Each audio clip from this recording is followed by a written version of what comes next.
Hola. Hola. Bueno, això fa una mica d'impressió. Sí.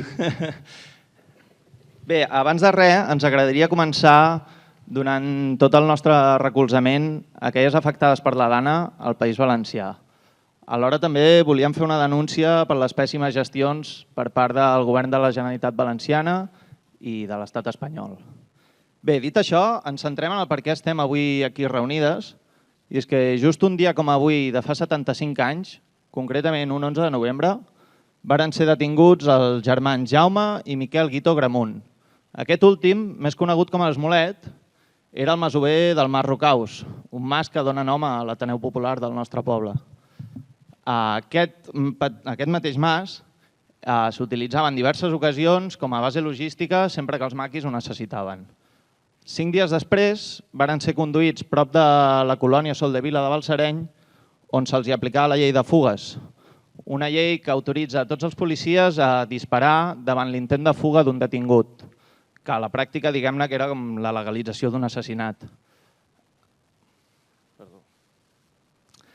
I és per això que ens trobem aquí 75 anys després per retre homenatge no només als germans Guitó, sinó a totes aquelles persones que amb els seus actes varen fer possible una resistència antifeixista i activa davant dels moments més durs de la nostra història. Han estat èpoques de silenci, perquè la por a la repressió sempre ha estat present. Una repressió que s'ha pagat amb exili, amb presó i fins i tot amb mort. Una por que paralitza i que silencia. Una por, però, que no va aconseguir aturar tota aquella gent que d'una manera o altra varen fer possible la lluita.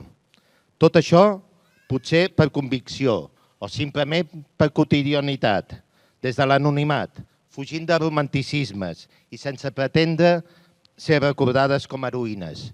I sí, seguim aquí, perquè ens sentim hereves dels anarquistes de finals del segle XIX i el primer terç del segle XX, de les que l'any 32 es van alçar a Sallent proclamant el comunisme llibertari, de les que a la Guerra Civil van lluitar al bàndol antifeixista, de les que no van donar per acabada la guerra, de les que a final del franquisme van organitzar-se per fer caure el règim, i de les que no es van creure la falsa transició i van lluitar i continuen lluitant per derrocar-la.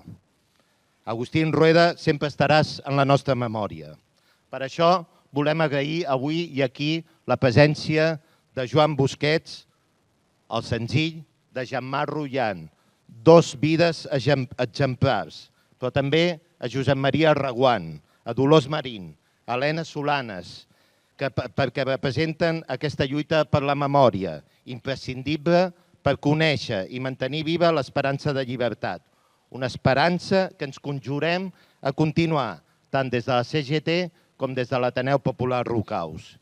I també volem donar gràcies i agrair al Guillem Cava per fer conductor de l'acte i a tota aquella gent que des de l'anonimat ha fet possible aquest cap de setmana. I a vosaltres també per ser avui presents aquí. Moltes gràcies i comencem.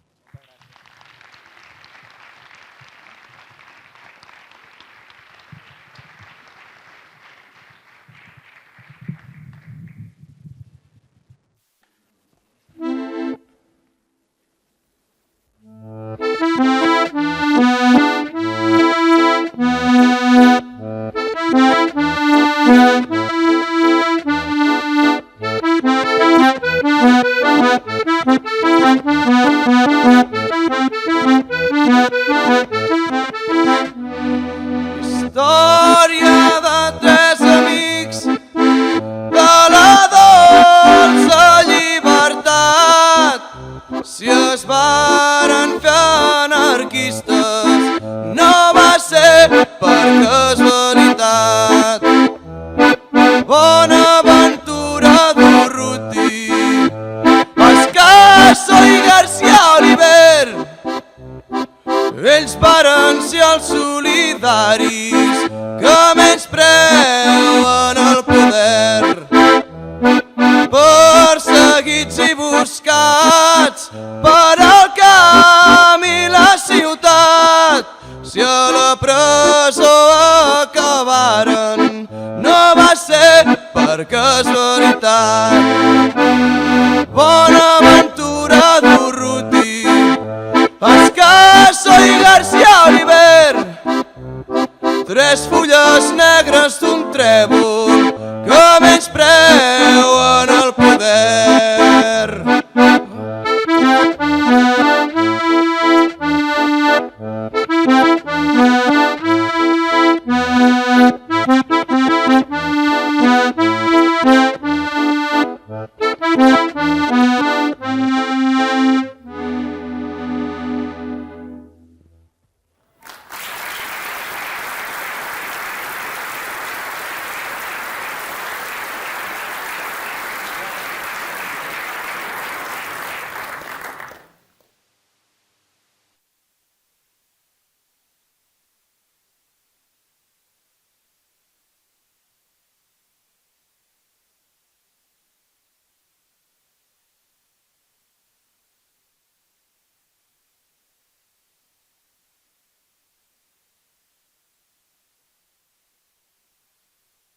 Ara va, bona tarda.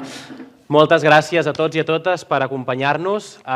No faré cap introducció gaire llarga perquè ja ho han explicat tot. Avui volem parlar de maquis, però també volem parlar de lluites anònimes en primera persona i també amb aquelles que ens ajuden a conèixer-les, a entendre-les i a dignificar-les. Per això, per començar aquest acte, per mi i per tots nosaltres és un honor presentar-vos el Joan Busquets, el senzill, l'últim maqui català viu. Joan, bona tarda, com estàs? Bones tardes. No sé si se sent bé el... Bones tardes. Em senteu bé? El Joan Busquets, el senzill, ha vingut des de França, des de Normandia, que és on viu, i t'ho volem agrair moltíssim. Però tu ets de Sant Gervasi, de Barcelona. De Sant Gervasi, sí. Vaig néixer allí a Sant Gervasi, que no és el d'avui, Era diferent en aquell moment. Era diferent. Era un barri obrer, que el tren passava per sobre, i els primers 2 o 3 anys, després el van fer el subterrani, perquè passés a baix, en aquell període. En els anys 31 jo crec que ja passava per baix. Tu vas viure la Guerra Civil de nen, de jove, a Sant Gervasi. Jo tenia 8 anys. I vas començar a militar a l'anarquisme al cap d'uns quants anys, molt jove. Sí. Què t'hi va empènyer? Jo vaig tindre contacte amb un company que vivia en el Clot, que era un intel·lectual, que tenia molts llibres, me'ls prestava, no a mi, a uns altres jóvens, i canviàvem idees, Sembrando Flores, que aquests em van fer el regalo, Sembrando Flores, que va un dels llibres que em va fer més impacte d'aquella època. Jo era un nano, tenia 16 o 17 anys. I un dia vaig anar a casa d'ell, d'aquest company, i la dona em va rebre a la porta i diu, no passis, que Ferrer l'han detingut per prestar llibres. Així que val més que te'n vagis, que tot això està fitxat i tot. I bé, després em vaig enterar, més tard, que ho havien condemnat a diversos anys de presó, 15 anys crec, alguna cosa així, i li van requisar els milers de llibres que tenia, i li van requisar tots. I d'aquí... Aquest va ser el meu principi, podríem dir, de contacte, podríem dir, intel·lectual libertari. D'aquí, al cap d'uns anys, si no m'equivoco, et trasllades a França. Sí. I allà és on coneixes, estem fent un salt ràpid, perquè no tenim molt temps, però estem fent un salt ràpid. Allà coneixes a Marcel·lí Massana, coneixes les Joventuts Llibertàries, et formes més... Jo vaig passar clandestinament a la frontera. La primera vegada em van detindre, vaig anar a la presó de Salt, em van tindre 3 mesos. Després, un any més tard, vaig passar, i aquesta vegada vaig passar-la amb èxit. I vaig arribar a Toulouse. Vaig anar de dreta i esquerra. El jovent partia d'Espanya a Cantillà perquè era una Espanya fosca, negra. No havia porvenir, no havia res. La joventut se n'anava a buscar nous orígens. I allà a Toulouse jo em vaig quedar parat perquè hi havia llibertaris, jo parlo, hi havia mils de gent llibertària que estaven allí, hi havia barracaments. Catalans i espanyols. De tot, jo no faig diferència. I hi havia mils, d'això, per un ambient de solidaritat terrible. I això em va xocar enormement, perquè en Espanya no existia aquesta solidaritat. Hi havia un punt de llibertat que aquí no podíeu... No podíem, no.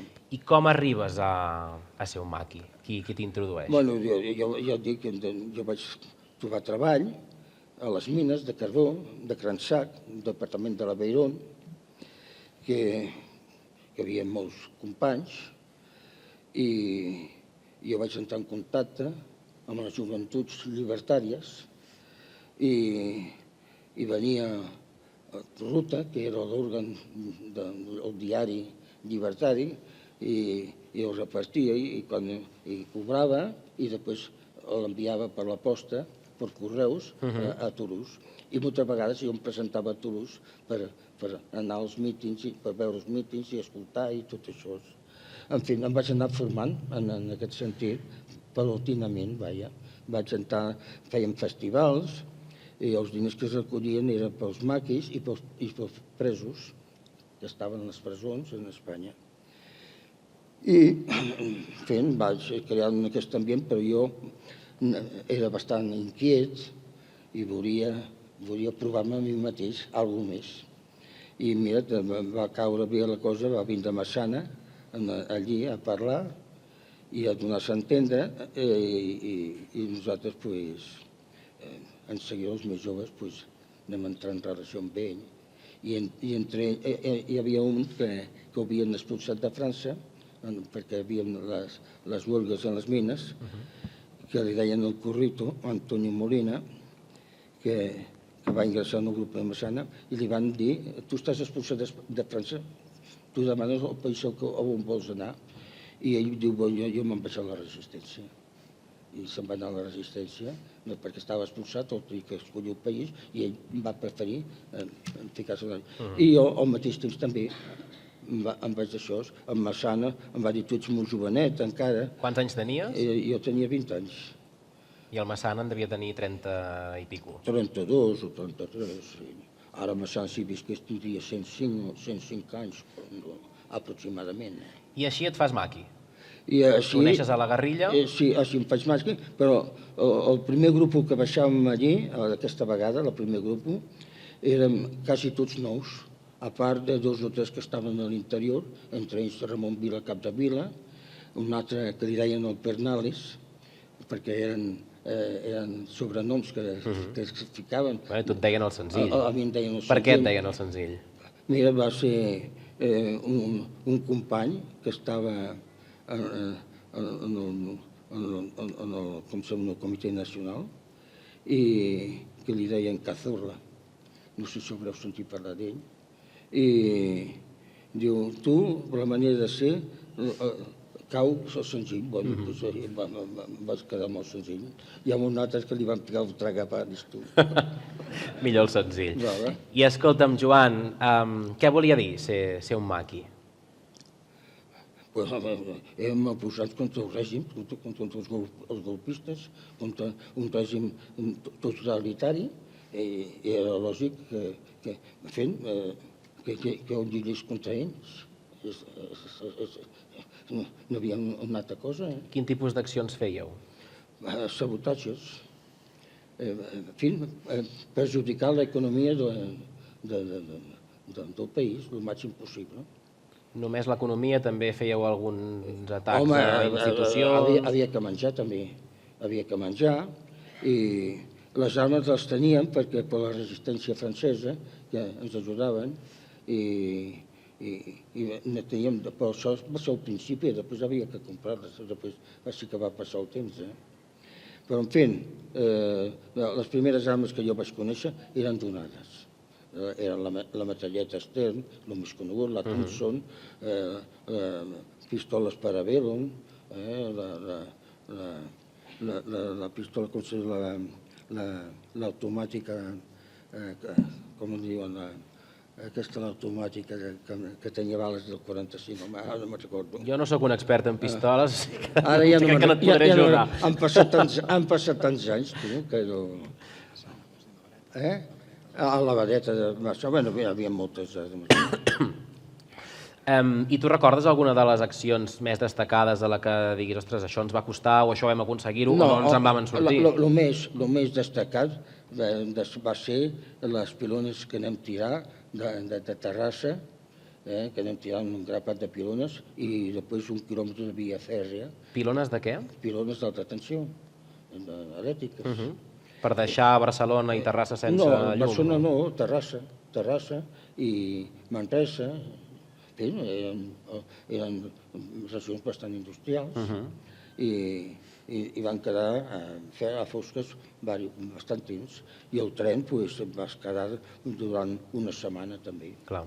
Moltes de nosaltres quan ens demanen o quan pensem en un maqui ens ve al cap una persona solitària, una persona emboscada, bruta, silenciosa, però no sé si realment tots els maquis eren així o hi havia molta diversitat o depenia molt de cadascú. Jo no sé, jo només puc parlar del nostre grup. Com éreu vosaltres? Nosaltres, el Massana era bastant divertit. El Massana era el líder? Sí. Perquè ell tenia estudis militars. Bueno, no. Massana va entrar voluntari a l'exèrcit i va fer estudis. Va fer estudis de 6 mesos i va sortir tinent, perquè tenia ells uns estudis fent que era una mica cool. Limitats. Era cool, una mica cool. No d'això. Hasta ens donava, ens feia la missa els dematins en llatí. Per enriure-se'n. Enfotint-se una mica. Llavors, el vostre grup era el Massana, que era el líder. Sí. I quants més éreu? Home, estava Ramon Vila, cap de Vila. Conegut com a Cara Cremada. Que vam estar un any amb ell. I estava el fantasma, com li deien? Jordi Pons.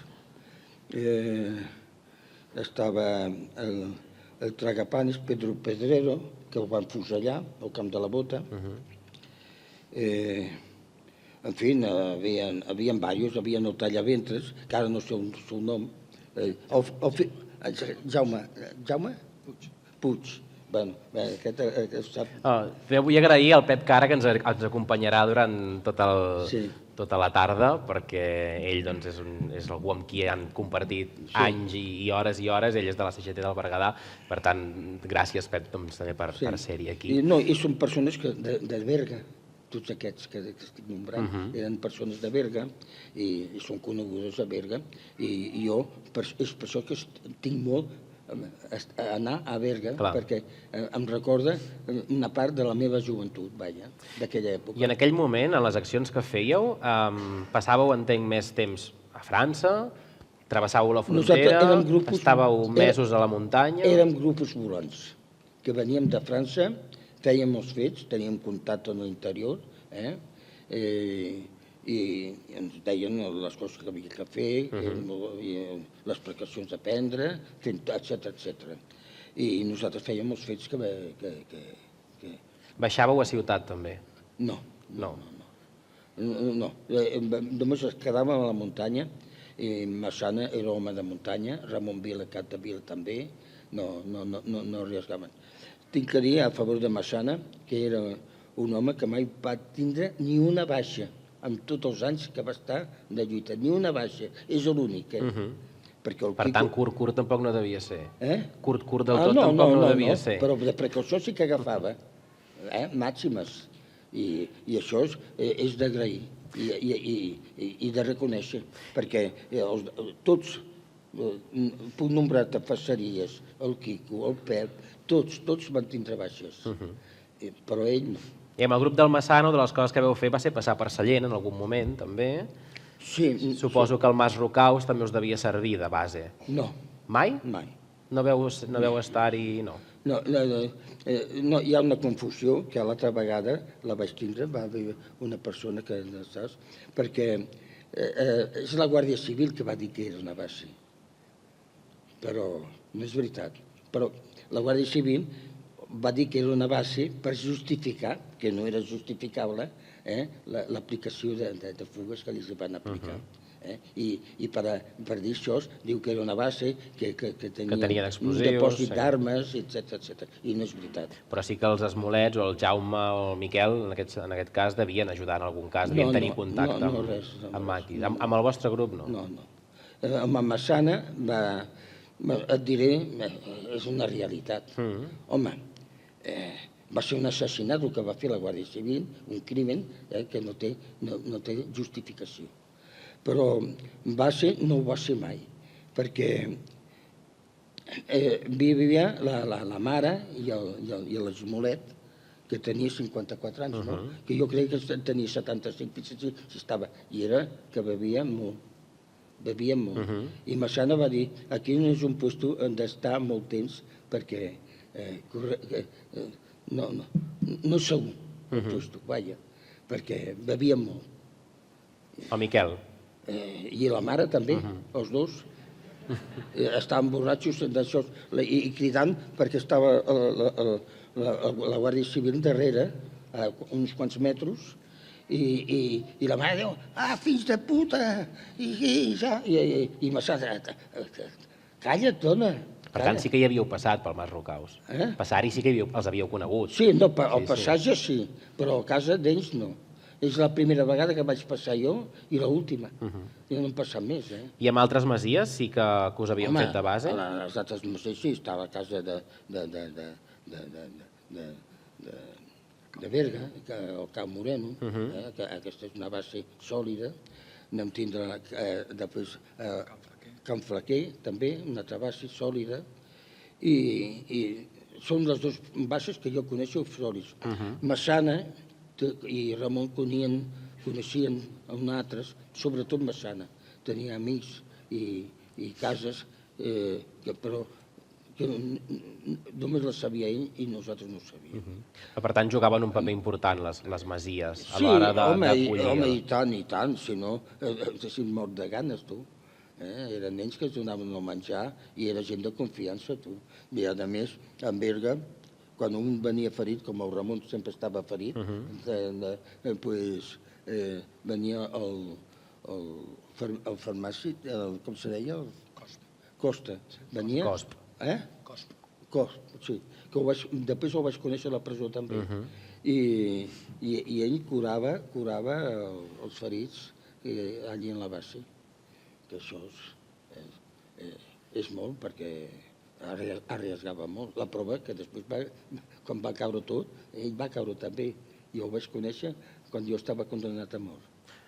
Ara hi arribarem aquí, però acabem de parlar dels germans Guitó, dels Esmolets. Tu te'n vas assabentar de la seva mort? Del seu assassinat, més que de la seva mort. El seu assassinat, sí. Correcte. Ho vaig saber quan estava a la presó, sí. Home, és una cosa que es va parlar molt. I vas conèixer altres casos similars, també, altres masies, que alguns dels seus masovers o propietaris se'ls apliqués la llei de fugues? Al Moreno, a Can Moreno li van aplicar la llei de fugues també. I per tot d'això, home, això és a Catalunya, hi ha altres persones que les han aplicat també, que jo sé que les han aplicat, però en fi, que jo sàpiga, les bases aquestes de Can Moreno eren 3, el Bartovillo, el Moreno i el Puertas, 3, els van aplicar la llei de fugues. Després, l'assassinat dels tios de Massana, que els tios de Massana era... També amb la llei de fugues els van aplicar la llei de fugues, sí. Amb un no el coneixia, només coneixia el que tenia 54 anys, el que vivia amb la mare. I és amb aquesta que una vegada que ho vaig veure allí. Joan, tu vas estar aproximadament un any a la guerrilla. Sí. Com va acabar? Per què es va acabar el teu pas o la teva implicació en els maquis? Home, jo a Massana ja estava cansat d'anar a la muntanya, un any a la muntanya era molt dur, però molt dur, que en aquella època jo era jove, però, en fi, volia anar, tenia nostàlgia de Barcelona i tot això, i li vaig parlar amb el Pep Sabater si podia anar amb el seu grup, i em va dir que sí. Perquè em coneixia ja de la base i tot això, perquè Pep es va retirar de Barcelona després de l'atemptat que van fer a Quintela, que no va ser a Quintela, sinó a dos falangistes al carrer Marina, que van matar dos peixos grossos falangistes, i amb ell després més tard el van ferir en una casa, amb ell i a López Penedo. I en aquesta base el vaig conèixer i un dia vaig anar a casa seva, si podia baixar, i em va dir que sí. Cap a Barcelona. Cap a Barcelona. I vaig baixar amb el Ramon Vila, cap de Vila. Baixàveu amb el tren, segurament, o no? Amb el tren? No, home, caminant i de nit. Però a vegades sí que l'agafaven al tren. No, res. Mai. Això potser anys molt més tard, que ja no eren els guerrillers, era després, com se diu, l'època. Bueno, pot ser altres grups. De tota manera, sí que hi ha algun guia que sí que ho feia, no? Jo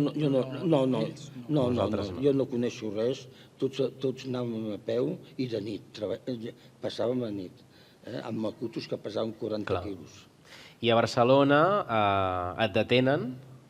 A Barcelona em van detindre.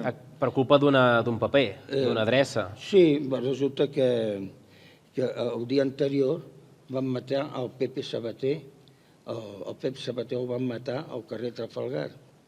I portava a la butxaca l'adreça del taller del meu pare. Que li havies donat tu? Que ho havia donat jo per contactar-los a Barcelona. I en fi, ja sabem, la mort del Pep, del carrer Trafalgar, que ell va matar el policia que ho va matar a ell. Això hi ha que dir-ho també. I en fi, és tot. Llavors entenc que comença una època complicada, en el moment de la detenció, Via Laietana... No, la Via Laietana, però no em deixaven dormir. Et van torturar? Em van torturar, que no em deixaven dormir. Vaig estar 3 setmanes sense dormir. Em donaven bufetades i jo no em despertava. O sigui que ja vull dir-te en quina extremitat havia arribat. No jo, sinó tot el grup. Per què ho van fer això? Perquè no volien deixar senyals de violència. Perquè volien fer un consell de guerra sumaríssim. I per arribar a fer-ho això, diríem que si haguéssim presentat senyals de violència i tot això, era un mal assumpte.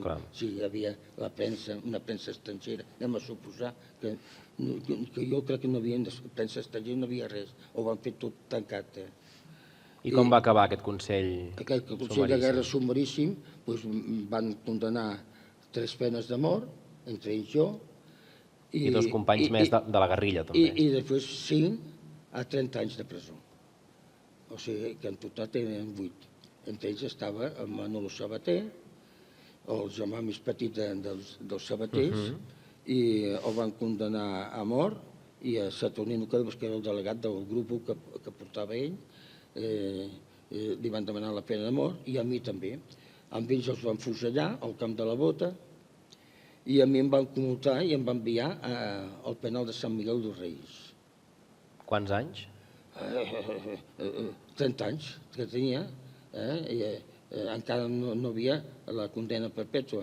La condena perpètua va sortir anys més tard, que eren 20 anys de presó. Que són els anys que et vas passar a la presó. Encara vaig passar 6 dies més als bixestos, que no ens van poder donar fins això. Fixa't tu la ruïndat del règim. Els tenies tots comptats. Sí. I com surts de la presó? Jo surto del penal de Burgos. Quin any? En l'any 69. I directament... Octubre. Directament marxes a França una altra vegada? No. Vaig anar a Madrid, a veure els companys de Madrid, que els havia conegut a Sant Miguel. Va vindre l'Àngel Rojo a despedir-se de mi, també. En fi, això és com una anècdota. I a Antòrcia, i després vaig arribar a Barcelona. A Barcelona m'esperava la família, etc. Després els companys vaig tindre contacte, naturalment. Va ser un període molt difícil per mi integrar-me a la vida de la societat, perquè havien passat 20 anys i eren molts anys. Vas tenir contacte en aquell moment amb algú de l'època de la guerrilla, quan vas tornar a Barcelona? Sí, amb alguns que havien passat a la presó també, que travessaven la meva situació que jo, d'integrar-se. I naturalment, entremig estava la brigada político-social que et feia la vida impossible. Era difícil d'integrar-se, era difícil perquè et feien la vida impossible, vaja. I jo vaig trobar un bon treball, guanyar molt bé la vida, però em va dir la meva germana, el comissari del cos pot parlar, i vaig allí, dice, usted es l'assassino criminal davant de tota la gent. I jo me'n vaig anar clandestinament a França. Vaig anar clandestinament, o sigui que després de passar tants anys de presó, encara tinc que anar clandestinament. I allà vas refer la vida? Em vaig integrar-me encara, però de totes maneres hi ha el trauma i està aquí. Aquest trauma sempre estarà aquí.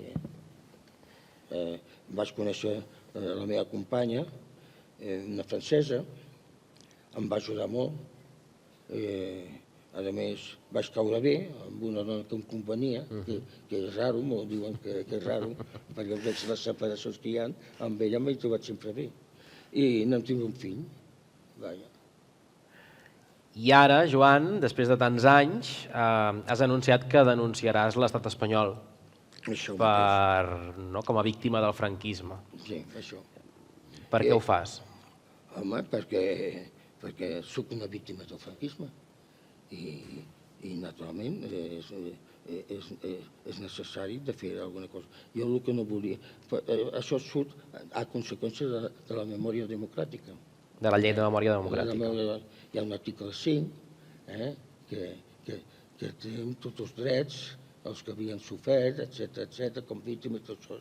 Jo dic, però després diuen, después de tot aquest párrafo que donen que sí, que tienes derecho y todo, después dice, pero todo esto es simbólico.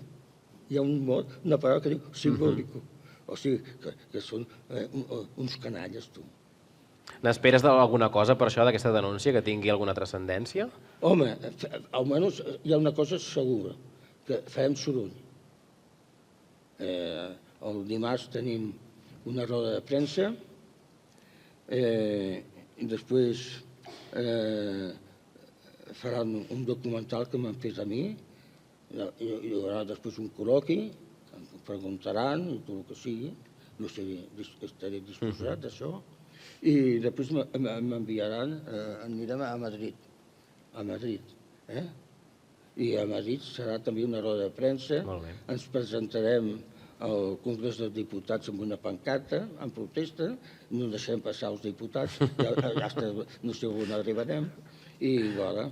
Quina feina creus que li queda, Joan, a l'estat espanyol, a les institucions catalanes, a tot l'entramat institucional d'aquest país per reparar i també per recuperar la memòria de totes les víctimes i també dels lluitadors, de les víctimes, dels lluitadors anònims, dels guerrillers que van lluitar contra el feixisme? La prova que estem en combat, tu, perquè el govern no fa res. Diu, sí, som d'esquerres i fem això. D'esquerres de què? Fan una política de dretes. Sempre amagant els fascistes. Els pecats dels fascistes els amaguen. Han estat durant tota la transició, així, amagant, fan de bombers, sí. Apagant el foc sempre, els socialistes. Joan, se'ns acaba el temps perquè hem de continuar. En tot cas, per acabar, ara ens ho comentaves, han sigut molts anys de lluita, des dels 20 anys, i et van condemnar a mort, has passat dècades a la presó. Després de tot això... I vaig estar també pres quan va vindre el rei Juan Carlos I, que és Franco que l'ha ficat al rei, estareu contents de tothom rei. Bueno, doncs va ser Franco que nos ho va posar, jo estava refugiat polític, A França. I a França, sí, i em van detindre amb uns altres refugiats polítics. Preventivament. Sí, tant que el rei estigués allí, estava com president francès Giscard d'Estaing, que era molt donat a la costum real, li agradaven aquestes coses, i ens van portar a Belle-Île, en Bretanya, 7 dies que el temps que va durar l'estància. Quan va marxar el rei es van deixar tornar. No vull dir que ens van maltratar, no, anem a estar en un hotel de 4 estrelles, això no tinc que dir, ens van pagar els salats. No, és veritat, però això és a França, no és a Espanya. A Espanya no deixen donar res. I després de tota aquesta vida, Joan, ara tens 96 anys, si no m'equivoco, és un honor que avui siguis aquí amb nosaltres. Després de tota aquesta vida de lluita, però a la vegada de duresa i de cruesa, els teus ideals anarquistes han canviat en algun moment o et continues creient que hi ha un nou món que portes dins del teu cor? Jo considero que és una filosofia que sempre busca la veritat i s'ha acabat. És el que dic al meu documental, tu. I això no canvia mai. Sempre és permanent. Joan, moltes gràcies per la teva lluita, per ser avui aquí. I no te'n vagis, que ara sentirem una mica més de música i continuarem xerrant amb la Dolors, amb el Josep Maria i amb l'Helena. I gràcies per suportar-me.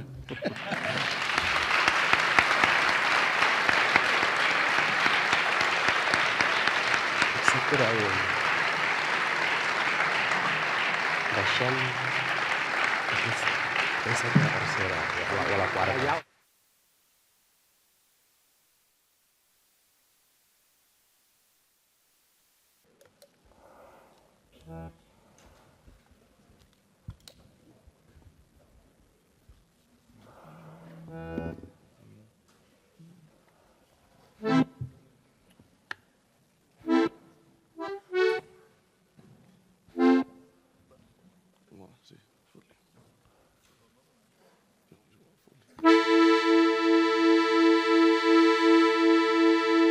Hi ha un nom a la presó dels que avançaven.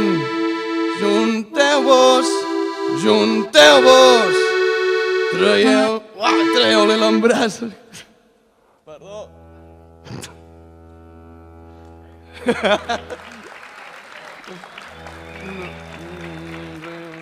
ha un nom a la presó... Vale, sí.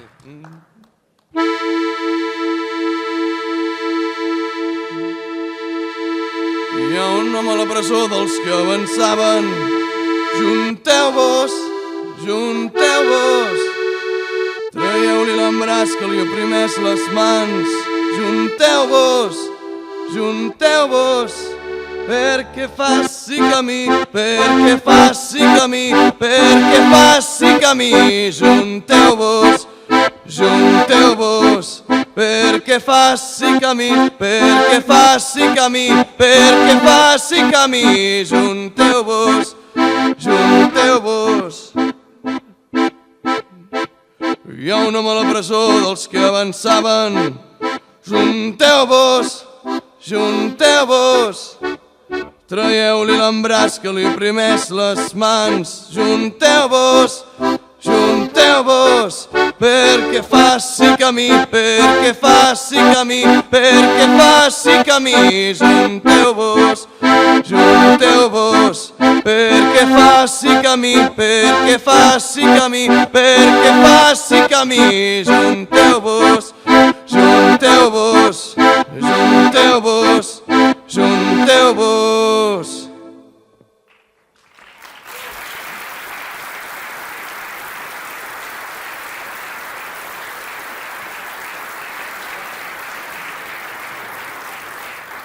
Gràcies, Guillem Estany, Uri Hernández, per la música. Ara continuarem parlant de lluites anònimes, de maquis, però també de militàncies, d'organitzacions, de rereguardes, de vides que han sostingut la lluita contra el feixisme i també per un món millor, i que gràcies a totes elles avui nosaltres també som aquí i podem continuar plantant cara. Deixeu-me que us presenti l'Helena Solanes, neboda del maqui La Pastora i dignificadora també de la seva existència i de la seva memòria, la Dolors Marín, doctora en Història Contemporània, i el Josep Maria Reguant, biògraf de Marcel·lí Massana i fill de Sallent, fill del metge Reguant de Sallent. Comencem amb tu, Dolors.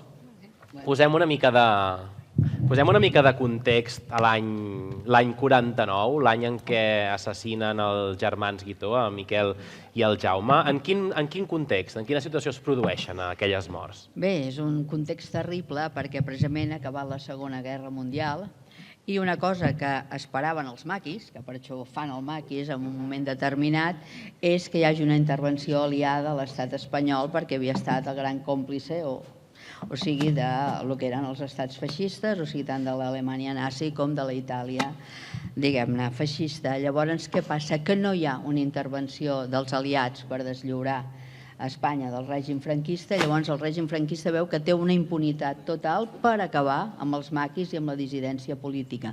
Fins aquell moment no tenim una xifra brutal de morts al carrer. Tenim una certa prevenció de l'estat espanyol, que sí, que va matant gent, perquè mata des del principi, però quan veu que no hi ha aquesta intervenció, llavors va a saco, que diríem en castellà, amb tota la impunitat. Per què? Perquè se sap protegit, sobretot pels anglesos, perquè a més hi ha una política anglesa per part de Churchill de prohibir els partits comunistes tant a nosaltres com a Grècia també, que han guanyat també una guerra contra el feixisme, però hi ha una política d'un control de la Mediterrània i sobretot la part geoestratègica d'Espanya és importantíssima. Llavors, clar, vull dir, quan saben que és el centinela d'Occidente, o sigui que pot detenir una invasió russa, en tot cas, hipotètica, doncs llavors, clar, vull dir, el franquisme va fins al final. Llavors ja comencen penes de mort, judicis sumaríssims, també hi ha el que es diuen les contrapartides, que és quan la policia espanyola, sobretot la Guàrdia Civil,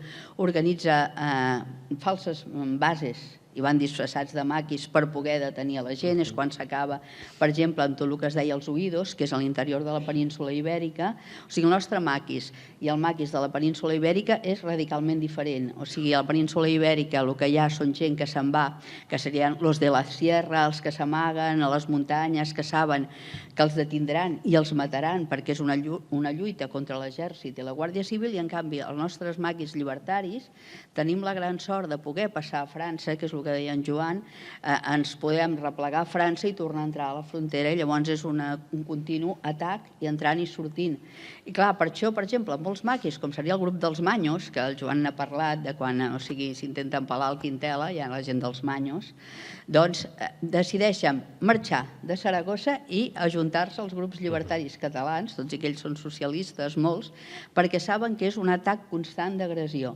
I tu pots dir, i per què fan el maqui? Sobretot, com deia el Joan, per sabotejar els interessos de l'estat espanyol, però sobretot per cridar l'atenció sobre la injustícia que s'ha comès a Espanya. O sigui, ja va ser una vergonya terrible durant la Guerra Civil, el pacte de no intervenció del que es deien les democràcies occidentals que deixen a la República Espanyola penjada, i després continuen amb aquesta manera de deixar Espanya, que ja els anava bé, diguem-ne, l'estat espanyol, amb aquest completament penjats. I aquest context que ara global, a nivell espanyol, com es vivia a llocs com Sallent, el Bages, el Berguedà, més enllà dels maquis de la guerrilla, a la població, als pobles? Amb un pessimisme terrible, amb una repressió que no s'acaba, que som, no oblidem, tota Catalunya és territori de vençuts. O sigui, jo, que soc d'Hospitalet, ho percebeixo així sempre quan parles amb els veïns i les veïnes. Tots són vençuts, gent que havia estat a l'exèrcit republicà, ja sigui el POM, a la CNT, a la UGT, tots són vençuts.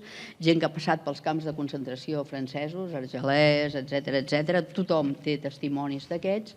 I, a més, una penúria terrible al país, cartilles de racionament, corrupció brutal, O sigui, tant de bo algun dia s'investigui tota la corrupció que va lligada al franquisme i als alts càrrecs de Falange, etc. Una ostentació brutal de la riquesa per part dels nous guanyadors, les noves autoritats. Veure nodos de l'època significa veure grans festins, gent atipant-se quan la gent no té menjar.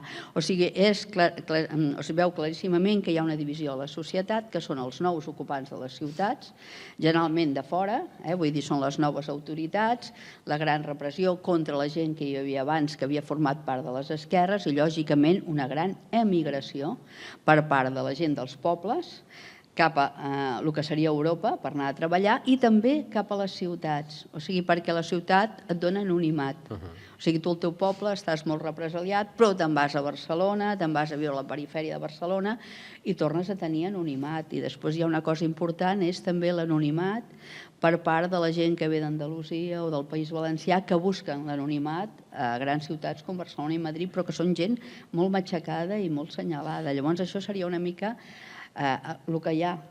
I aquesta migració, juntament, evidentment, amb la retirada del 39, després de perdre la guerra, va buidar els nostres pobles, sobretot, del múscul militant i va portar a la por? O va continuar algun bri, alguna llavor de resistència poble a poble? No, hi havia resistència sempre. És maquíssim veure, i m'emociono encara, veure com Hospitalet, l'1 de maig, es pela amb el comissari de policia. O sigui, 1939. Van detenir el meu oncle, perquè, clar, formava part del grup del Quico, i sabien que algú havia matat el policia a la plaça Espanya. O sigui, que es pelen un comissari. Per què? Perquè hi ha un grup de resistents. Hi ha els grups d'empallarols, o sigui, de molta gent que està fent resistència activa, nois de les joventuts llibertàries que s'han quedat, que eren massa joves com tu per anar a la guerra, però que s'han quedat i estan plantant cara. Per què? Perquè no es consideraven vençuts. Però això a les ciutats o també als pobles, a les zones rurals? Hi ha resistència, hi ha gent que a les nits ensenyen català, llegeixen. Jo recordo el meu oncle que havia passat per Santonya i per la Model després i anant a comprar llibres al mercat de Sant Antoni en català de sota mà. O sigui, hi ha una resistència brutal. Buscar les geografies de Catalunya del Pau Vila, per exemple, que havia la divisió comarcal que havia fet la Generalitat, llibres proscrits del POUM. O sigui, hi ha una resistència brutal sempre, i això ens va mantenir. O sigui, això va mantenir les bases dels maquis i això va mantenir que les dones anessin a les presons a portar menjar a les seves persones més estimades. O sigui, les dones van ser, de veritat, les grans protagonistes de la memòria col·lectiva, ensenyant als seus fills encara en català, quan a l'escola no en podien parlar, o parlant dels valors republicans. A casa els meus avis encara hi havia petites repúbliques del meu avi, biblioteques senceres amagades.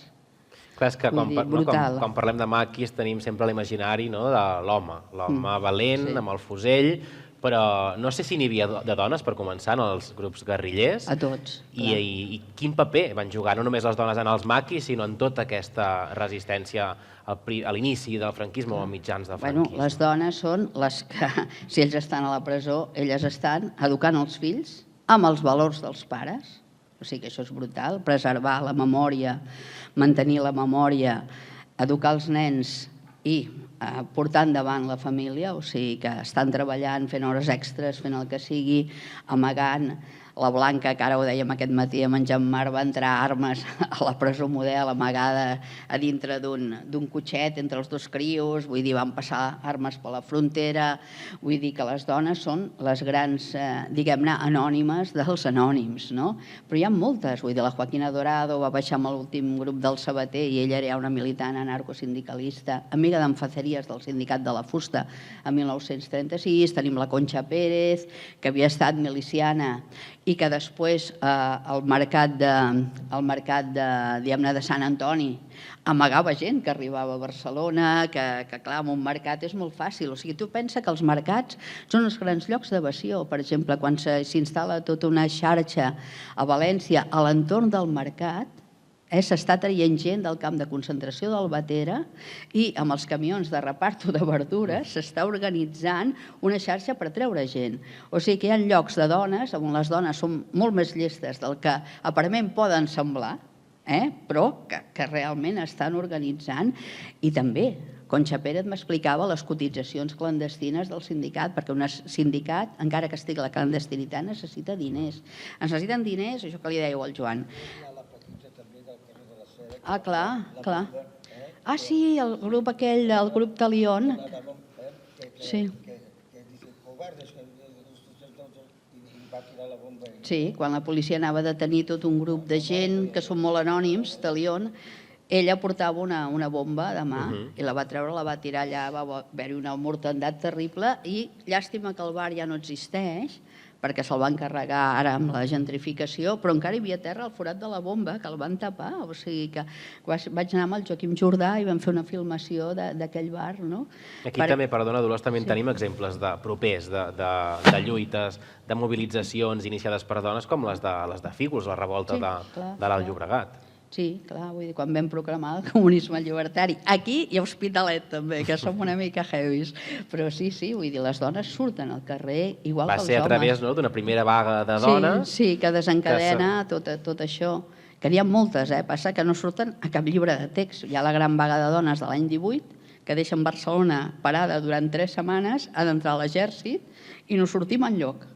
Vull dir, si ho voleu buscar, ho he penjat a internet amb la biografia de la Ròdenas, que és una de les voluntàries que va amb la columna d'Urruti a 50 anys, també trencar el mite de la miliciana guapa. Les dones van al front en 50, 60 anys, amb els seus companys, etc. O sigui, van a lluitar. I Ròdenas, que és una dona molt jove, quan arriba a Barcelona protagonitza una vaga brutal amb les germanes Dolcet, que són teixidores de Sabadell, amb la Lola Ferrer, que és la primera que para un escratxe, perquè la volen treure de casa seva i aconsegueixen que no es desnoni, i aquella mateixa setmana aquestes dones creen el primer sindicat d'inquilins de Catalunya, o sigui, l'antecessor de la PAT, i són les dones. Però això no surt a cap llibre, clar, vull dir, no sortim mai, ni l'Isabel Vila. Les lluites anònimes, Dolors, són anònimes, sí. Tenen nom de dona. Sí, també, clar. Ja per acabar, perquè hem de parlar amb l'Helena també i amb el Josep Maria, des de la transició fins ara, o la mal anomenada transició, és evident que el context social ha canviat molt, però podem continuar parlant d'un fil roig i d'unes lluites anònimes que es mantenen encara avui a 2024. I tant. Un fil roig i negre, jo diria. Un fil roig, negre, violeta, també. Tenim un fil llarguíssim de gent resistent, de famílies, sobretot famílies resistents, molt llarg, importantíssim, i sobretot això, vull dir que la transició no va ser modèlica, no va ser pactada, la transició és un dels períodes més violents de la nostra història, hi ha quantitat de morts al carrer, quantitat de morts a les presons, una entrada brutal del que seria la droga amb el moviment obrer organitzat, ho sabeu molt bé amb el cas de Sallent, per exemple, conques mineres brutals, molt polititzades, on hi ha una entrada de droga i a partir d'aquí es trenca el moviment social, i ho va veure també molt bé la gent del País Basc, tot això. Llavors tenim una transició molt organitzada des de dalt, inclús des d'alguns països aliats en què volen que hi hagi una transició, però que no saben, volen controlar què passarà amb aquesta transició. I llavors, clar, tenim morts per tot arreu. O sigui, no va ser ni festiva ni una movida d'aquestes tan meravelloses, que tots són fatxes ara, quina casualitat. Tots aquests de la movida, ara tots, els libertarios aquests, o el Fernando Sabater i tots aquests, ara tots estan a la dreta, quina casualitat. Vull dir, però no va ser una transició pacífica i per sort, el que no ha vingut per part de l'Estat, i vull dir, són les associacions de familiars de les víctimes, que ara tu en parlaràs, les associacions que no formen part del govern i que van de baix a dalt, que són els que han conformat totes les associacions que estan traient gent de les fosses, si no arriba a ser per l'Emilio Silva i tota la gent que està traient gent, o sigui, els anònims, que estem demanant veritat, justícia i reparació, o sigui, saber què va passar de veritat, que se'n reconegui a nivell de justícia què se'ns pot rescabalar, encara que només sigui la dignitat, i sobretot la reparació. I ja no és una lluita política, és una lluita de drets humans. O sigui, tots els familiars de les víctimes, de la gent que a Mallorca encara està a les fosses comuns, de la gent de Catalunya que està a fosses comuns, etc., han pagat impostos, tota aquesta gent com tothom, i no poden anar a portar flors als seus familiars perquè no saben on estan. Llavors, si no és per la gent de baix, Per la gent com la Mauthausen des de fa molts anys, totes aquestes associacions formades per centenars d'anònims i anònimes, no tindríem reparació al país nostre. Vull dir, per moltes lleis que diguin, com diu el Joan, no ha funcionat. I no ha funcionat per què? Perquè es necessita la pressió de la gent de baix. Gràcies. Res més. Gràcies, Dolors. Un aplaudiment. Gràcies.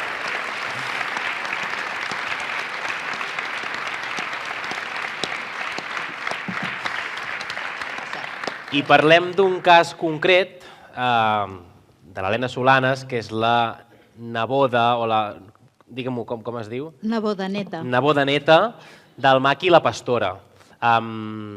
Prefereixo que m'expliquis tu la història del teu tiet-avi, que coneguem una història dura, però també molt digna, de resistència també, de la Pastora. Qui era?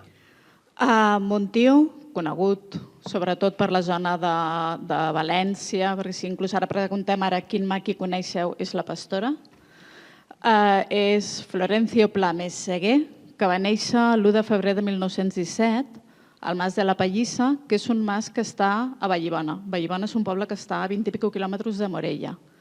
La masia, inclús actualment, no es pot accedir en cotxe. Sí, estava allunyada a 2 o 3 hores del poble, tenint en compte que era el 1917, amb la qual cosa, quan va néixer mon tio, era el 7è dels germans, van tindre 7 fills, els meus besavis. Llavors, ell era el petit i quan va néixer amb una malformació genital congènita. Llavors, tenint en compte això, que el 1917, que estaven aïllats, que els meus besavis eren analfabets, que venien de la famosa guerra de Cuba, de la recent guerra del Marroc. Les milícies en aquella època no era com l'última època que hem conegut d'altres de 8 mesos. Durava un parell d'anys o més. Tenint en compte tot aquest context i que quan naixies no podies decidir el teu futur com ara, que volem dir, que volem estudiar, que volem fer. En aquella època, tu quan naixies, la teva vida estava predestinada a treballar amb el que poguessis ajudar a la subsistència familiar. Mon tio li tocava fer de pastor, com a la meva iaia tocava de guardar la canalla dels voltants. Dels voltants vol dir el mas d'una hora, mitja hora o que fos, perquè estaven aïllats aquells masos. Els pares, per voler-li fer un benestar i que no fos humiliat si havia d'anar a fer la melia o que sigui amb els homes, van decidir que, com havia d'estar vivint a la muntanya, ficar-li el nom de Teresa. Clar, aquí ja va començar una mica la dificultat i el periple de mon tio. Als 7 anys va començar a fer de pastora. També diuen que si era que el van ficar de pastor perquè les germanes s'avergonyien d'ell i que el matarien, més lluny de la realitat, sinó que era perquè en aquella època tothom, als 7 anys, t'havies d'encarregar d'ajudar i de fer el ramat o les gallines o el que fos. Va estar fent diversos anys de pastora, fins per allà als 30 i pico, que l'últim mas va anar de mas en mas treballant i l'últim mas que va treballar va ser el mas de la Pastora, que està a la Pobla de Benifassà, a la zona de la Sénia cap amunt, passat al pantà d'Ulldecona. I aquell mas era una família, un matrimoni gran, que tenien 5 fills, 2 noies i 3 nois, i ell treballava, Teresa treballava amb el ramat d'aquí, una mica d'allà, feia una mica. I el marit d'una de les filles, Francesc Gisbert, tenia el mas del Cabanil i tenia també ramat. Llavors, en aquella època va ser quan els maquis van començar a accedir a la zona de la Pobla de Benifassà i tota aquella zona del Maestrat. Francesc Gisbert va acabar sent punt de suport i d'ajuda als maquis. Un altre mas que feia de base. Exacte. O sigui, ells vivien al mas de la Pastora, però el mas que era de propietat del Francesc Gisbert era un punt de suport. Ell li comprava tot el que li demanaven i el que feia, però qui els hi portava tot el suport, tot el que necessitaven al menjar, sabates o que fos, Teresa, quan pujava a la muntanya amb el ramat, hi havia un punt que allí feien d'unió. En aquesta època, com bé he dit, la Guàrdia Civil veient que els masos ajudaven molt als maquis i no ho tenien perdut, perquè n'hi havia alguns que sí que eren polititzats, que havien vingut de França, però per la zona del Maestrat, de tota la zona del nord de Castelló, tot allò, la majoria eren de supervivència, gent autòctona, que perquè s'havia delatat un veí que tenia enveja o el que fos, t'aparellava la vida i t'anaves a la muntanya per salvar la vida. Clar, aquesta manera que passava, que la majoria dels masovers els coneixien, els ajudaven. Llavors, entre això, que els maquis quan anaven, pagaven el menjar que tenien. I la Guàrdia Civil quan anava, anava a menjar i s'ho volia tot perquè me toca, perquè és lo bueno, bonito i todavía me has de dar las gracias perquè he venido a tu casa. Llavors, en aquesta època no havia manera de rebatre. Van fer la contrapartida, com bé explicat la Dolors. Eren guàrdies civils que es disfressaven de maquis i deien, la Guàrdia Civil quan anava, si venen els maquis i no m'avises, te va la vida, anirem a per tu. Quan venien i picaven a la porta, no sabien si eren maquis de veritat o era la contrapartida. Si avisaven i eren maquis, malament. I si no avisaven i era la contrapartida, mories segur. Amb aquestes coses també van fer que van obligar els masovers que durant el dia sí que podien accedir al mas, a cuidar el ramat, a fer el llaurar, a fer el camp, però a la nit havien de baixar al poble més proper. Com he dit, la Pallissa està a 2-3 hores caminant, amb la qual cosa, quan es feia fosc cap al poble, havien d'anar a la caserna de la Guàrdia Civil, deixar la clau. I de ben matí, quan començava a sortir el sol, havien d'agafar la clau i tornar cap al mas. D'aquesta manera, si a la nit es veia alguna cosa al mas, eren els maquis. Què va passar? Que amb una d'aquestes, caminant el teniente Mangas amb uns sometents i amb el Manolete, que era un maqui que havien agafat i l'havien ficat amb ells, que havia xivatat i a través d'ell van haver-hi diverses morts, van veure que al Mas del Cabanil de Francesc Gisbert hi havia moviment. Van fer que el Manolete piqués, quan el van veure els seus companys allí dins, després hem sabut que hi havia 3 maquis, el van matar, van començar creuament de tirs, un el van ferir, que el van agafar i se'l van endur, que després va morir a Paterna, està en una fossa comuna de Paterna, un altre es va amagar al pou, van tirar una granada, ho van destruir, i un altre ja va morir allà mateix.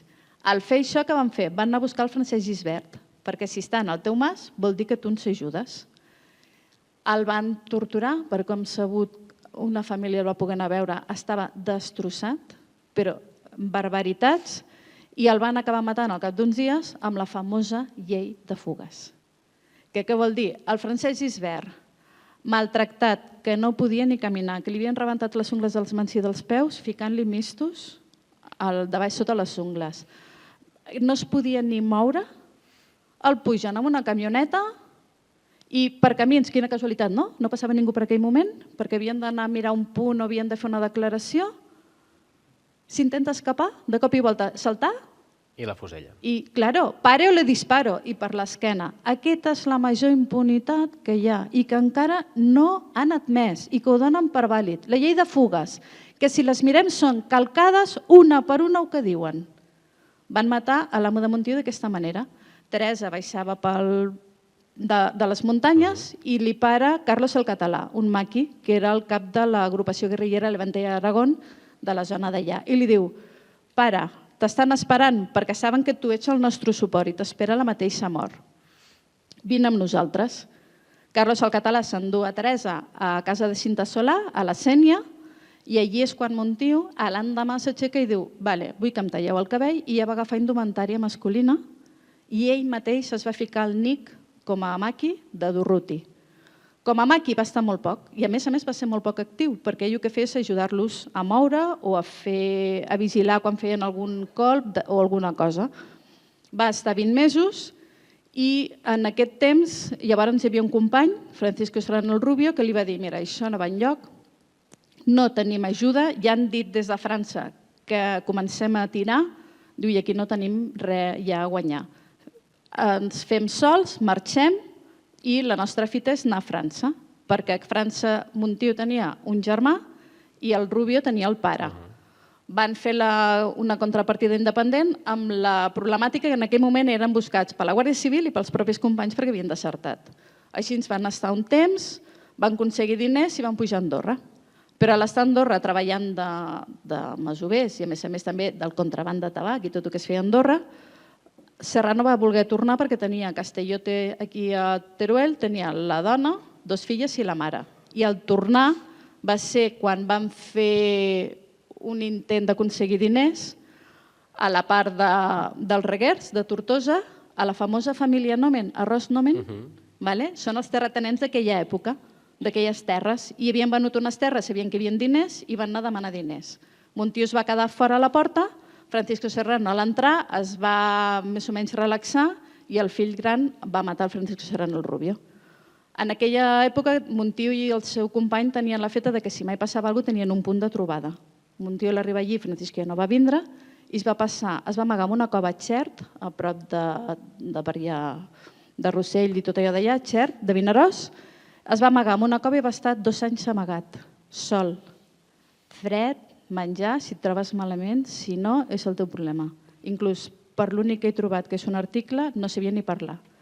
Va decidir tornar a Andorra, allí va estar treballant 4 anys. Quan va arribar a Andorra va ser quan amb un mas que va demanar feina, aquí es va presentar com a Florencio, aquí va néixer ell que ell volia com a Florencio, deixava diners amb un senyor d'allà i quan li va demanar, estem parlant de l'any 60, de més de 12.000 pessetes, que allò era una dinerada, però clar, treballava contraband, treballava tot i no gastava. L'altre no li va voler tornar i va ser quan el va delatar a la Guàrdia Civil, a la policia d'Andorra. I el detenen. El detenen, el baixen a la Guàrdia Civil, li donen aquí teniu la pastora, com si fos tractat com un trofeig de caça, l'emmanillen i que posava el DNI? Teresa. Si els papers era Teresa Pla, què fan? La vesteixen de dona, amb una camisa que no es podia ni cordar. I a la presó de dones. De Lleida. I el tenen emmanillat 7 dies.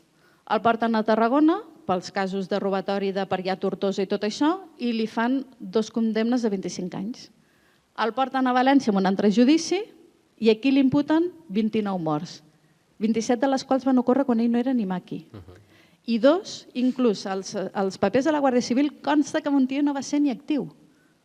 Però és igual, t'hem agafat, te toca el mort. I aquí és quan el condemnen a pena de mort. I deduïm que és que no havien agafar-ho, que al final commuten a pena de 30 anys. I va estar a la presó primer a València i després a Sant Antoni a Santander des de l'any 60 fins al 77, que va ser quan va haver-hi l'amnistia general del rei, i llavors a la presó havia fet amistat amb un funcionari i al sortir se'n van a viure amb ell fins a la seva mort. Helena, de tot això que ara ens has explicat, aquesta història extraordinària, tu no en sabies res. La teva família no te'n va parlar i tu no sabies que el teu tietavi Florencio era viu. No, la meva iaia, com us he dit, era una de les germanes, Vicenta Pla Messeguer, i jo soc de Tarragona, i la iaia va vindre a viure perquè va caure molt malalta quan jo tenia 4 anys. I va morir el 29 de febrer del 92 quan jo en tenia 22. I mai va explicar res. Jo sempre he sigut un belluguí, un nervi, no? I iaia, explica'm coses. I com la iaia parlava de castellà, em feia molta gràcia. Que si la pitxera, que si això, que si les farinetes, que si... I em feia gràcia i li deia, iaia, explica'm coses. Ai, fuig! I mai va dir res. Llavors, sí que tenia la percepció de que quan ets canalla, com ara que vull igual aquí hi ha una nena petita, no? I parles normal i li dius, ai, xica, ves, passa. I ens pensem que la canalla no s'entera de res, doncs ens enterem de tot. I a l'octubre del 2004, jo, per raons personals, vaig voler saber que era jo que algú havia sentit d'algú de la iaia. I li pregunto a la mama i em diu, sí, la tia, bueno, tio, germà de la iaia, Maqui Guerriller, i aquí va ser on jo vaig tindre la percepció. Li pregunto si estava viu i em diu, quan va sortir de la presó sobre l'any 80 vam intentar posar-nos en contacte amb ell ens va dir encara no, la iaia va caure molt malalta, va morir el 92 i la mama i la tieta van tornar a fer el pas de veure-la, d'anar contactant mon tio. I la persona de contacte de Barri Castell, que és on era la mama, una pedania d'Ulldecona, els va dir, ja ha mort, fa 2 o 3 anys que ha mort. Ha mort el 89 i així. Això l'any 90... 92. I la mama pensant, ostres, l'última persona viva ha sigut la iaia. I on està enterrat? És igual, anem a portar flors, lo típic, de poder anar a portar flors. I li van dir, deixeu córrer on està enterrat, els morts estan. Això m'ho explica la mama quan jo començo l'octubre del 2004. I també em diu, però deixeu córrer, no busquis que encara rebrem, no moguis massa. Jo, que soc tossuda, començo a mirar a buscar i al cap de 2 o 3 anys m'assabento que si jo havia intentat saber qui era aquell germà de la iaia a l'octubre del 2004, mon tio havia mort l'1 de gener del 2004. Per tant, l'any 92 no havia mort. No havien mort, a mi m'han robat la història, ens han enganyat i no m'han permès ni conèixer-lo ni saber. I aquí va ser on jo em vaig anomenar guerrillera perquè em vaig donar compte que m'han robat la història i quin interès hi havia darrere. Perquè ens venen la pel·lícula que ells volen. Què hi havia darrere i quin interès? Que per què ens havien enganyat.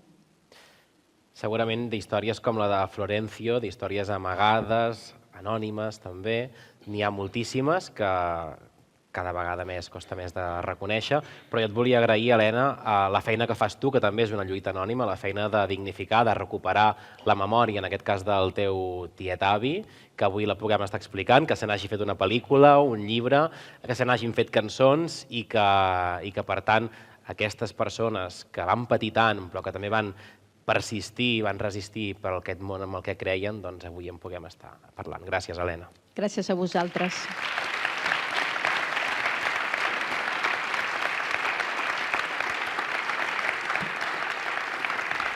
I per acabar aquesta taula volem parlar, si li passeu el micro, Dolors, amb el Josep Maria Reguant, fill de Sallent, fill del metge Reguant de Sallent, Sí.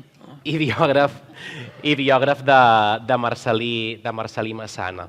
Josep Maria, tu, entre altres coses, amb el teu pare, que era el metge, veu anar al reconeixement del cadàver del Ramon Vila, cap de vila, del cara cremada. Com ho recordes, aquell moment? Sí, bueno, no. Senzillament ens va cridar el coronel cap de tota la Guàrdia Civil de Manresa fins a Berga, i ens va dir que passarien recollint-nos 3 cotxes de la Guàrdia Civil i que pugéssim i res més. Com us el veu trobar? Com estava? El Ramon, quan el vam trobar, estava assentat. Per què estava assentat? Perquè portava una motxilla molt gran sempre.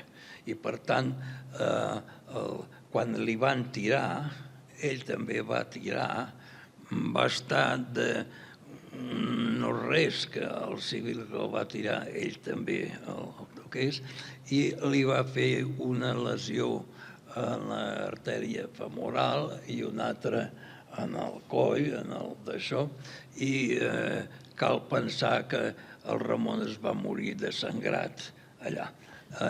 Quan nosaltres hi vam pujar, doncs, vam fer el que teníem de fer, vam demanar al cap de la Guàrdia Civil, el coronel o el comandant, jo no sé ara el que era, i li vam demanar que portés el cos del Ramon a prop del cementiri.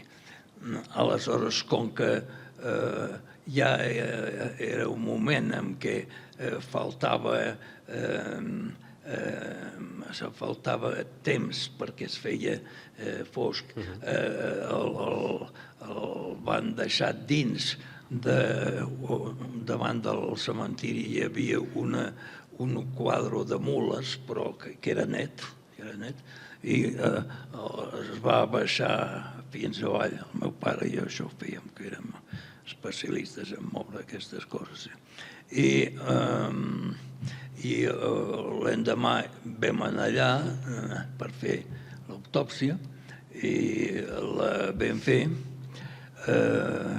amb una cosa, que la persona que va rematar el Quico Sabater al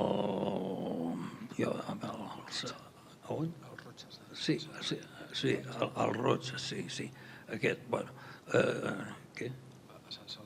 A Sant Celoni, sí. Doncs aquest senyor s'havia fet, el Quico Sabater allà ja va baixar, ja estava liquidat pràcticament, va caure allà, ja no. I l'altre va anar allà i pum, i li va tirar uns trets encara per dir que l'havia matat. I quan vam anar a fer l'autòpsia del Ramon Vila, aquest senyor, el que fos, va pujar allà i el primer que va dir, a mi m'agrada molt veure aquest tipus de coses, i miri, aquí tinc una bala, aquí tinc un clauer, que és amb la bala que vaig matar el Quico Sabater. I aleshores el meu pare va demanar que es presentés al cap de la força, va venir la persona que era i li va dir, miri, escolti, necessita alguna cosa, li va dir el comandant, el coronel aquest, sí que aquest senyor no el vull veure més mentre estiguem aquí. I aquest va anar avall i llavors vam baixar el meu pare i el Ramon a baix i l'endemà vam pujar per fer l'autòpsia i vam fer i el vam enterrar amb un forat fet a pic i pala per alguns treballadors d'allà, però fora del cementiri. Això era Castellnou, Castellnou de Bages. Sí, però amb tal cosa que el cementiri ha crescut, s'ha vingut cap aquí i ha quedat dins del cementiri. I ara li han fotut aquesta putada d'última hora. Sí, i això. Josep Maria, en moments com aquests, assassinats dels Esmolets o del Ramon Vila, Capdevila, com es vivien a Sallent? Es vivien amb por, amb silenci, amb resignació? No. Sallent és aquí, no? Sí. Oh, cony, està bé, no? Sapiguer-ho.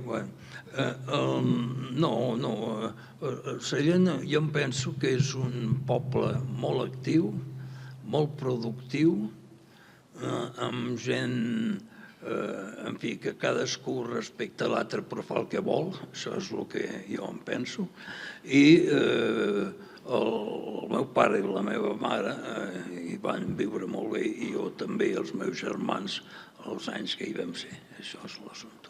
Tu, a part amb el Ramon Vila, també vas tenir relació amb el Marcel·lí Massana. De fet, ets l'autor de la biografia autoritzada de Marcel·lí Massana. Explica'ns alguna anècdota que tinguessis amb el Marcel·lí, alguna de les coses que recordis. No, el Marcel·lí era una persona, com ho diríem, tan bona persona que ho era molt com valenta. Era una persona tan bona persona com valenta. I allà hi havien anat alguns altres periodistes importants. A França, a Liège. D'Espanya, de revistes que si jo les digués aquí tots les coneixeríeu. I van anar allà i el Marcelino li va dir a vostè, sí, escolti, miri, jo li pagaria no sé quantos, no sé què. No, dic, és que d'això jo ara no tinc temps per fer coses. I quan hi vaig anar-hi jo, cap allà, va sortir la seva dona i em va dir, qui ets tu? Dic Josep Maria Reguant. I va entrar i va tornar a sortir. Em diu, Marcelino, si ets fill del metge de Sallent. I jo li vaig dir, sí. Doncs ja va sortir ell i vinga, ja ens vam assentar per allà, vam començar a parlar. I ja des de llavors ens vam ser, diguéssim, amics i sobretot que el que ell em va explicar és molt fidedigne, diguéssim, és a dir, molt fidedigne. Molt bé. I ja està. Josep Maria, moltes gràcies. Se'ns acaba el temps. Un aplaudiment també pel Josep Maria. No, és que què he de dir? No, perquè encara ens queda parlar amb el Jean-Marc Rullan. No, però és que quan m'aplaudeixen llavors m'animo més i llavors parlo... Un aplaudiment per tots quatre, per tots cinc, i ara convidem el Jean-Marc si voleu anar a seure.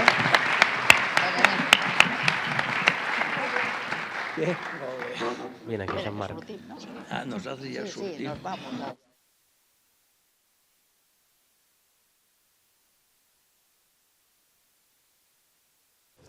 Mentre fem el canvi us presento el Jean-Marc Rullan. El Jean-Marc també ha vingut de fet, ets occità, Jean-Marc, no? Que soy gascú. Gascó, perdó. El Jean-Marc... Imitat català. Imitat català, entens perfectament el català. Sí. I avui també estem molt contents de que ens acompanyis aquí a Sallent. Hem conegut el Joan Busquets, el senzill, l'últim maqui viu que queda a Catalunya, però també volíem parlar amb altres lluites anònimes o no tan anònimes d'unes dècades més enllà. Tu vas ser militant del MIL, del Moviment Ibèric d'Alliberament, vas crear també el grup Acció Directa a França i ens agradaria parlar d'aquest moment, de com l'any 69, a finals de la dècada dels 60, a principis dels 70, tu decideixes creuar la frontera i venir cap a Catalunya i entre d'altres et fas company de Salvador Puig Antic i tots els fundadors en aquell moment del MIL, un grup que va prendre les armes també. Sí, es muy complicado porque en esta historia soy el francés, pero de francés no tengo res. Y mi padre es catalán y mi madre es de Gascuña. Entonces, a un momento me encontré en 68 en la lucha revolucionaria en la ciudad de Toulouse. Y como ha hablado Joan de Toulouse, era el centro de las partidas que quedaba. Y entonces todos mis amigos de la escuela en su casa tenía retrato de maquis, retrato de Durruti y otros. Y yo me sentí muy integrado a la comunidad de los catalanes y de los españoles que eran en Toulouse. Y encontré mucha gente que habían luchado con Sabaté y también con Massana, y encontré Massana personalmente en Toulouse y también en su casa en Arellano. Y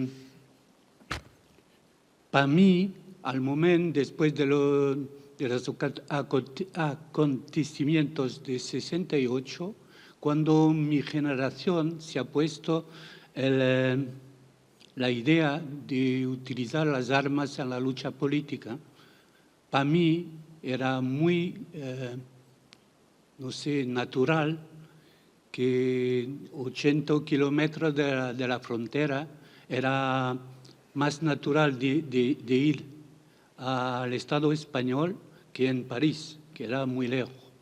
Y al momento, por los conocimientos que tenía en Toulouse, con los viejos, yo estaba integrado a la juventud de la FAI, que eran pequeños grupos de jóvenes de la Federación Anarquista Ibérica, por los que no saben, y con gente muy mayor, pero muy históricamente importante en la lucha aquí, como Pedro Mateu, que había participado a la ejecución de Eduardo Dato en 23, ¿no?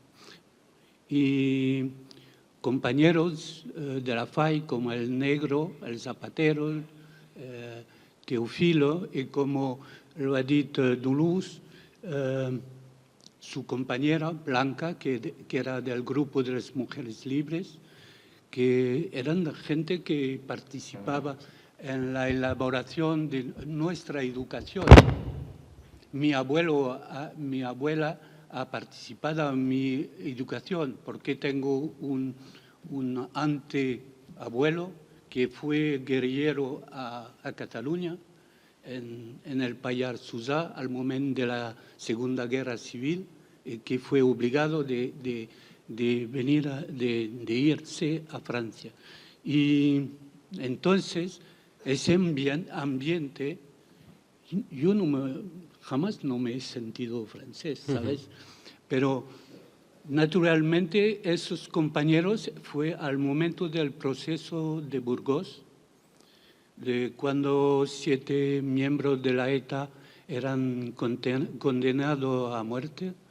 Los viejos con un personaje muy importante en la historia de ETA, que es Liquiñano, un viejo anarco, y su compañera Cachilda, que era responsable del CNT de Pasaya, y nos enviaron a ver a Liquiñano y a ver cómo podíamos dar respuesta.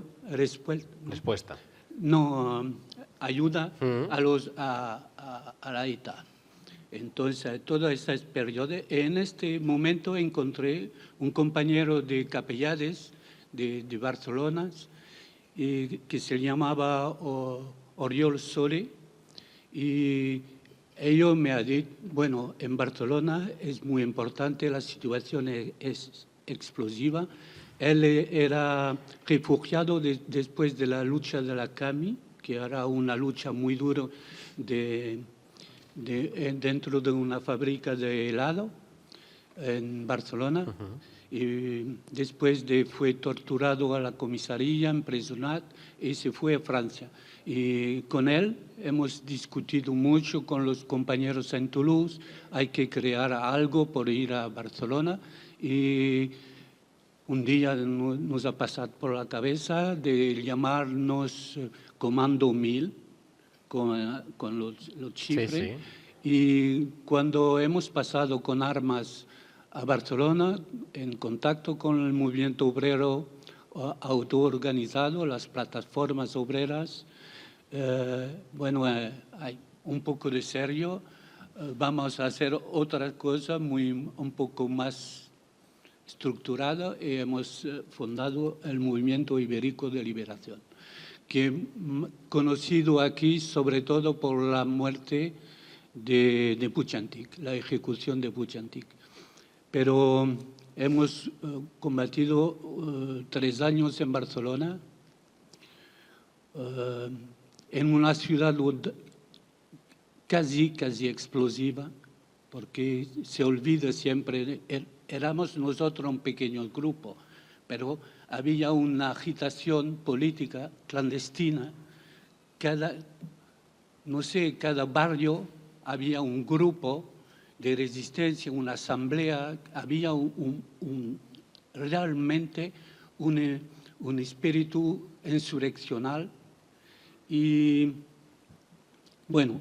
Sí, sí. Anava a demanar, fundeu el 1000, però tenia una connexió amb Sallent, també. Sí, he venido 2 o 3 veces en Sallent porque había una compañera del 1000 que se llamaba María Luisa, que vivía en la colonia que es destruida ahora, donde vivía, me parece, también Agustín. A la Butjosa. Sí. Y, bueno, el protagonismo de las mujeres, en el 1000 había compañera, pero principalmente enlaces, principalmente para alquilar los pisos, conducir los coches, pero en la acción los hombres, ¿saben? Fue el último grupo de la guerrilla, me parece, de guerrilla de mi generación de lucha armada, a no tener mujeres como protagonistas, sí. Protagonista real en la acción. Y sí caían las mujeres enlaces, hacían las carteles igual.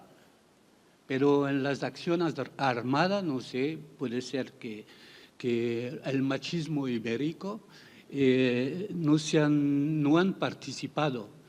Pero inmediatamente cuando hemos contactado italianos, alemanes y a Francia, las mujeres es la primera vez en la historia política, porque antes no existía tanto, las mujeres participaban a las acciones armadas, participaban hasta las direcciones de las guerrillas. Yo en Italia había Maracagol, a Alemania Ulrike Meinhof, que eran elementos esenciales de la guerrilla. Pero en el 1000, no sé cómo se puede explicar. No. En tot cas, prendre les armes, la lluita directa, l'acció directa, la lluita armada, que ara ens queda molt lluny, ens sembla que ens quedi molt lluny, en aquell moment suposo que era una decisió normal, inevitable i que gairebé portava no sé si us sentíeu una mica els hereus també dels maquis, de la guerrilla, de 2 o 3 dècades abans. Que de Toulouse yo sentía que perseguía el combate, ese combate. Y no es casualidad, la obsesión del 1000 es de matar al comisario Juan Creix, como Sabaté había matado un comisario Quintana, ¿no?, que se llamaba, y nosotros para hacer explotar esa situación revolucionaria que había en Barcelona, queríamos hacer un golpe tan fuerte que precipitaba una reacción popular. Era una idea, pero son situaciones históricas. A esta época, compañero, no se ponía las cuestiones, utilizar la violencia revolucionaria, utilizar las armas, eran cosas muy natural. Para mí, en 69, cuando el Sanchis ha salido de cárcel, yo tenía un arma. Yo era un pequeño grupo anarco, esencialmente de origen del Estado español. Estaban todos armados. Y me acuerdo de un viejo que encuentra en la calle y portaba un paquete así y nos ha dicho, ahora soy listo. Y nosotros, mira, ¿qué listo de qué? Ha sacado un fusil, había comprado, no sé cómo se llama, con las cosas de ocasiones. Sí, en un mercat de segunda mà. De segunda mano, un fusil. Y nosotros hemos pensado en tornar a casa, pero nosotros no estamos listos. Entonces hay que buscar armas. Y en Toulouse buscar armas a la época era muy fácil. Tu, a part del MIL, Jean-Marc, has militat a altres grups, com el d'Acció Directa, que 10 anys després, és a dir, l'any 79, veu fundar a França, i en el qual durant diversos anys heu fet atacs a l'edifici de la seu patronal de París, edificis governamentals, també a l'exèrcit, a seus d'Israel. Què vau aconseguir amb aquelles accions? No les hemos hecho, es ya importante. No, al momento del 1000 nos hemos dado cuenta que el franquismo no era el franquismo de los años 40, 50, 60. La presencia de los americanos, de las bases americanas, y no sé, hay bastante personas de cierta edad aquí, no se acuerdan de los marines americanos en la calle del puerto, los naves americanos en el puerto. El franquismo era... Cuando tú hablas de los ingleses que han protegido Franco, al momento que los americanos han puesto las bases aquí, los americanos han tomado el poder real en este país, como contrarrevolución. Y hay texto muy sencillo de la CIA que explica después de los asuntos de Palomares que deben tomar las cosas en mano porque los políticos aquí no pueden hacerlo, que la situación a España y en la zona del sur de la Mediterránea es una situación revolucionaria de la gente, de la autoorganización de los obreros y que hay que hacer algo. Y son los americanos que empiezan la transición, lo que llamamos la transición empieza en 69, la primera parte de la transición 69 a 75. Y después hay una segunda fase de la transición. Yo sé que en el Estado español no se puede hablar de transición, no se puede estudiar la transición. La transición es la época, como después de la guerra, como tú lo has explicado, que es la más sangrienta. Centenares de militantes, de obreros, fueron matados. Como el Fernández a la térmica de San Andreu. Disparaban en contra de los piquetes obreros, como en Gasteiz, en Vitoria. Y fue una fase muy, muy dura. Y en el 1000 hemos pensado, al momento del Congreso de Autodisolución, ¿no?, como lo decimos, que los enemigos, porque éramos un grupo anticapitalista, primero, antes de ser un grupo antifascista, y las dos mezclado porque el fascismo es una forma de capitalismo.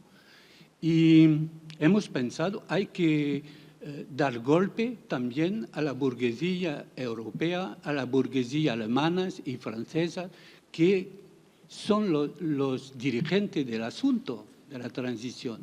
Es por eso que hemos, después del arresto de Puig-Antich, hemos golpeado la Bélgica, la Alemania, la Italia, la Francia, toda una serie de atentados. Y bueno, la transición se acabó con el llegado del González y nosotros a Francia,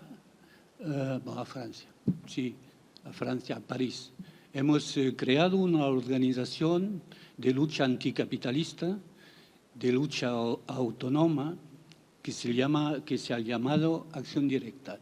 Y fue una época, siempre hay que poner las cosas, no los eventos así, hay que explicar. Al momento del final de los años 70, al principio de los años 80, el capitalismo está en una tal crisis que va a ser una refonta del modelo. Esta reforma va a pasar por la reestructuración industrial, por la destrucción de toda una parte de los sectores industriales. También fue un periodo muy, muy difícil por la clase obrera. Jean-Marc, perdona'm, és que se'ns acaba el temps. Tota la lluita que ens estàs explicant, el MIL, Acció Directa, t'ha portat també molts anys a la presó, molts problemes, t'han alliberat, t'han tornat a empresonar, fins i tot t'han condemnat per les teves paraules, ja no per les teves accions. No tenim temps d'entrar-hi, però sí que et voldria demanar, pensant en els més joves, en el contrast entre l'acció directa, la clandestinitat, la lluita armada amb les noves formes de militància actuals i la lluita que podem dur a terme ara, que fins i tot passa per les xarxes socials i no tant pel carrer. Què els diries ara? Quins diries als joves, als que estem avui aquí, amb la teva experiència després de tota aquesta perspectiva d'anys? Después de décadas entramos en una periodo muy peligrosa, con riesgos de fascismo de nuevo, de otra forma, no con camisa azul, con corbata y compañía. Pero entramos en una fase muy delicada de un punto de vista revolucionario, porque la clase obrera aquí no ha desaparecido, ha cambiado solamente. El proletariado es más precarizado todavía y más explotado todavía que el proletariado de los años 60.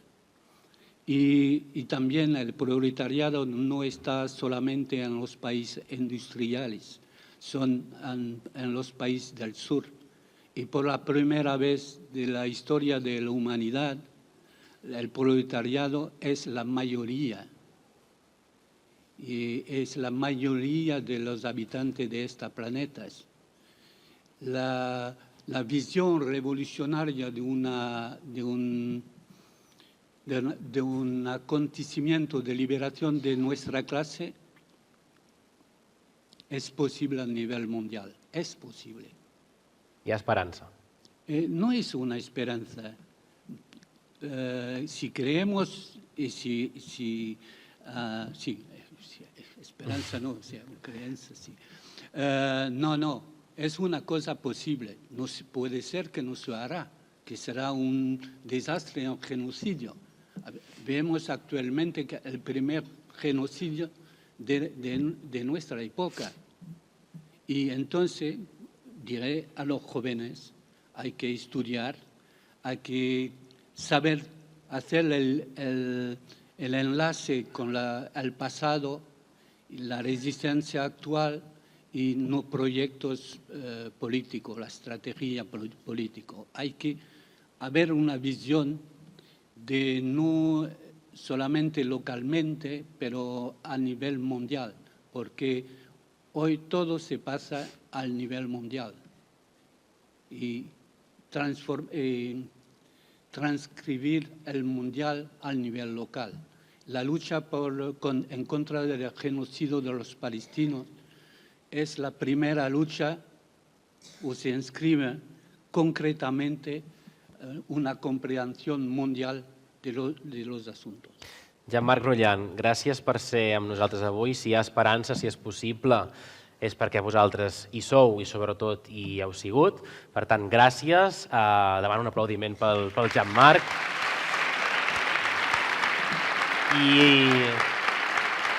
I abans d'acabar us recordo que tot el cap de setmana de Lluites Anònimes continua demà amb una caminada a les 10 del matí a Balsareny, als llocs dels fets, al lloc on em van assassinar el Miquel i el Jaume Guitó, un vermut i un dinar, després també aquí a Sallent. I abans d'acabar demanarem a tota la gent que ha participat que vingueu aquí, que tenim un record per vosaltres, gràcies a vosaltres també per ser-hi i endavant amb la lluita. Gràcies, Jean-Marc.